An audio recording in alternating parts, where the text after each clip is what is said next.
antipop.fr. La pop culture jusqu'au bout des ondes.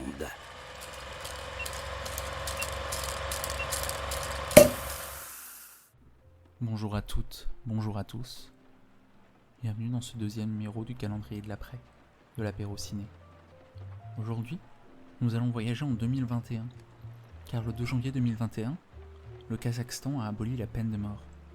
C'est tout récent, pourtant la peine de mort, c'est un sujet qui est présent dans de nombreux films. Aujourd'hui, je vous propose de voyager sur un film qui traite la peine de mort en fond et qui traite surtout sur les conséquences pour les proches de la peine de mort. Je vous propose de voyager vers un film méconnu de Sidney Lumet, le réalisateur, entre autres, de 12 hommes en colère et de Serpico. Je vous propose de parler de Daniel.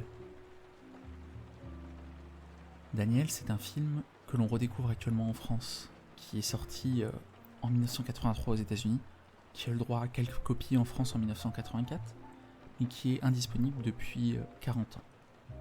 C'est inspiré du roman The Book of Daniel de Dr. Rowe, qui est lui-même inspiré d'une histoire vraie, celle d'Ethel et Julius Rosenberg, qui ont été accusés d'être des espions soviétiques et qui ont été exécutés par les États-Unis en 1953. Le film, il s'intéresse plus au devenir des enfants d'Ethel et Julius, dans le film Suzanne et Daniel, que au sort même d'Ethel et Julius. On voit la reconstruction des enfants, comment ils doivent faire face à leur deuil, à ce deuil incompréhensible ou presque. Pourquoi il faut découvrir ou redécouvrir Daniel ? Premièrement, pour Sidney Lumet, pour son rapport qu'il a à ce film.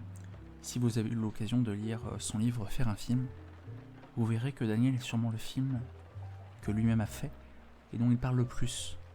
C'est un film qui l'a profondément marqué, qui va l'inspirer thématiquement pour de nombreux autres films, notamment le chef-d'œuvre À bout de course, dont nous avons parlé avec les amis des réfractaires. Daniel, c'est une histoire qui va le toucher à cœur, lui qui aime mêler la politique de gauche en l'occurrence. Un film qui transpire l'esprit Lumet de fond en comble. On assiste là à un pur grand film de cet auteur. Un film sublime où la réalisation est au firmament de son talent. La deuxième raison, c'est la performance de Timothy Hutton dans le rôle de Daniel, qui n'est pas sans rappeler, on a cité à bout de course, celle que River Phoenix délivrera quelques années plus tard chez Sidney Lumet. Timothy Hutton délivre tout dans ce film. Alors il n'aura pas une grande carrière, même s'il a quand même gagné l'Oscar du meilleur acteur dans un second rôle pour Des gens comme les autres.